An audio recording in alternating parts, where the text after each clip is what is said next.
Here's a fun project suitable for any of the several one-needle knitting tools. Let's knit this coaster. This one is the K-tel knitting tool.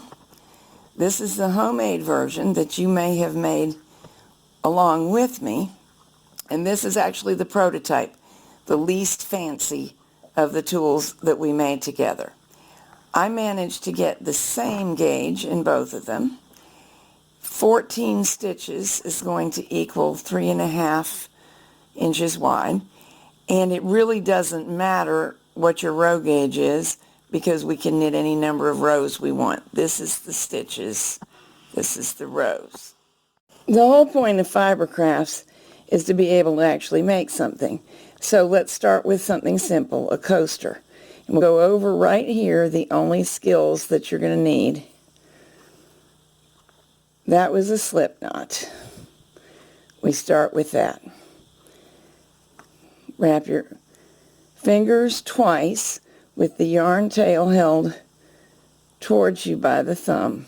I always just grab the other yarn tail with the thumb. Not everybody does, but that's my way. Lift, loop over a loop, loop over a loop again, grab the strand, and now it will pull into a slip knot.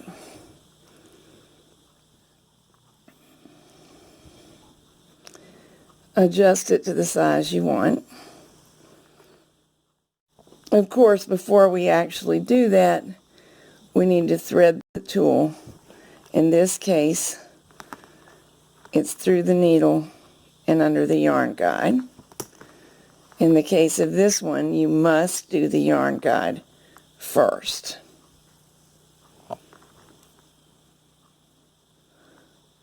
Through the yarn guide. Now through the needle. Now throughout the actual pattern video, you will see me work with this tool. But just for variety, I'll go ahead and demonstrate the rest of the basics with this tool. Most projects begin with chain stitches. Forms a base just as it does in crochet. Push through the loop, pull back, through the loop, pull back. The size of your stitches is regulated by either the pull back, how much yarn you allow yourself, or the thrust forward. You can withdraw yarn from the yarn supply at either time. Getting the supply in each stitch the same is what gives you even stitches.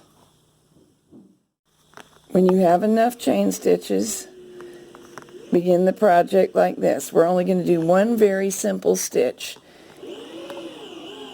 One brand of tool calls it the simple stitch, called something else in other manuals. We work into a chain, put a held loop on the needle also, pull back. And every row is like this.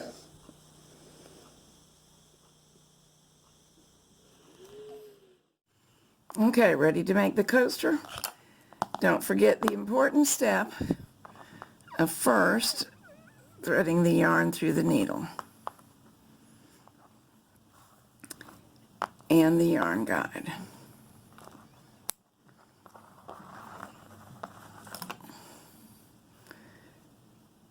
Now we'll make the slip knot.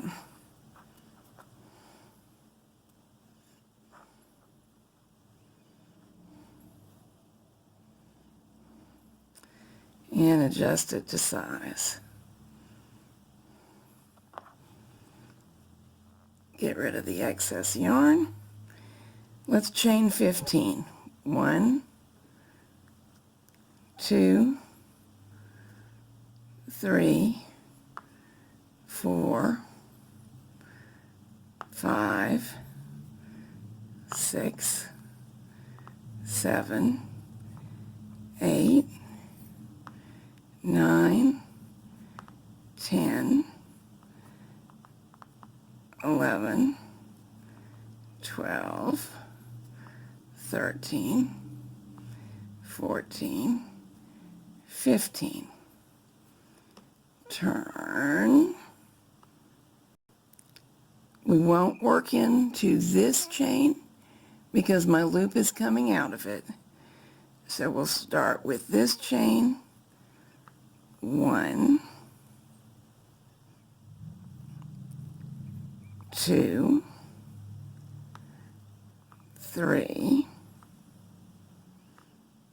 4, 5, 6,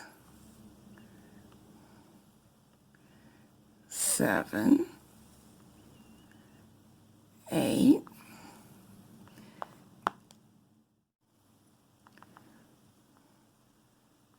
9, whoops, everything is in how you pinch that, how you orient your tool and how you pinch. And I must have twisted my tool. I went off camera a moment ago to straighten out my yarn supply, and I must have turned my tool. Get it? Aha!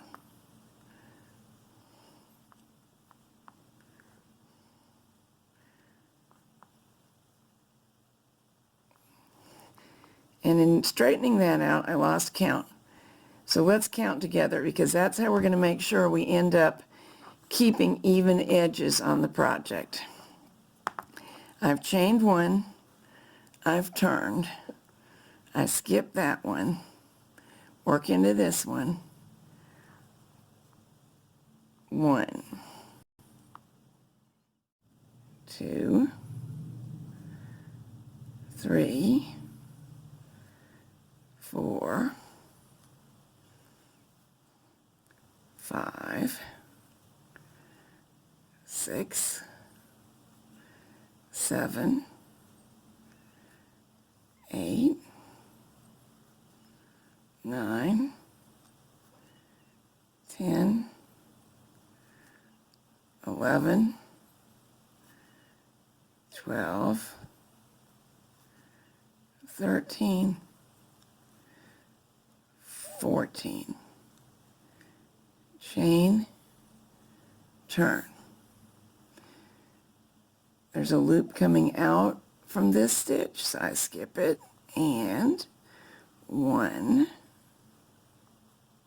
got it right that time, 2, 3, 4, 5, 6, 7, 8, 9, 10, 11, 12, 13, 14. Make sure that you get 14 stitches in every future row, and keep on repeating what we've been doing.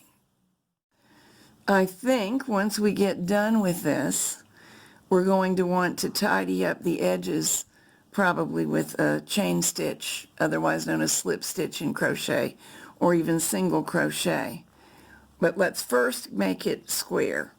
Mine is coming out about 3.5 inches wide, so I'll make it 3.5 inches long as well.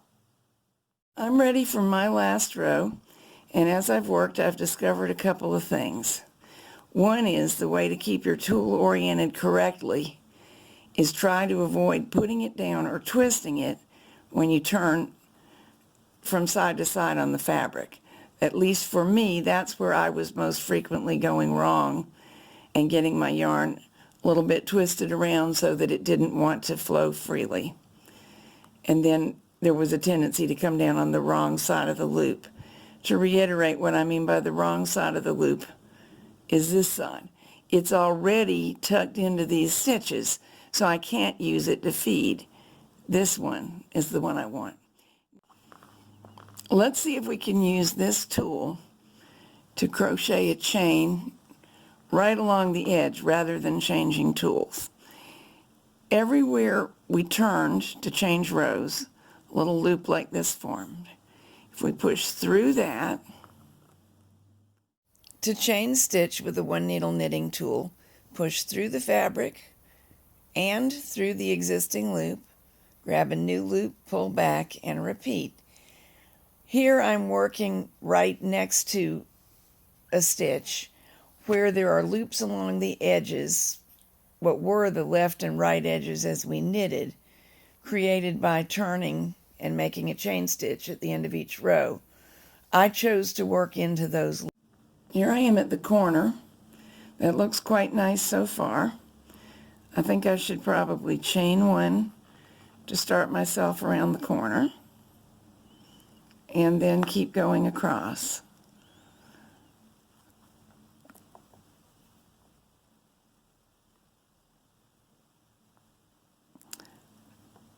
You may notice something. I'm trying a different stitch insertion point for the edge. I think it will look more robust if I actually insert behind a whole row rather than one strand of yarn. Like this. What we are trying to do is make a stable, even edge.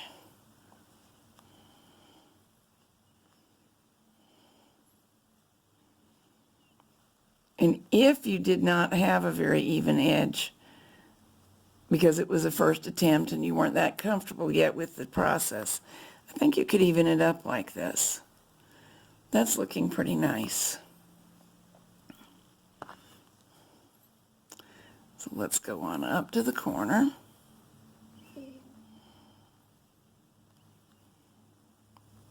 Then I'll chain 1 at the corner and work up the other side as I did the first side, and work the other, I guess it's the top. I'm at the bottom now where we started, as I did here. Chain 1 and turn, and find that loop. Around I go. Ready for the very last stitch. Push through, and I've already snipped the yarn, leaving myself quite a long yarn tail. I'm going to pull all the way through. Now the tool is free, and that corner's finished. And all that remains is to use a crochet hook, pull these 2 ends into invisibility. There's a cup on my new coaster. This cup is wearing one of my sweaters to go. This is a loom knitting and a machine knitting pattern available on my website, and there's also a video on the loom knitted version.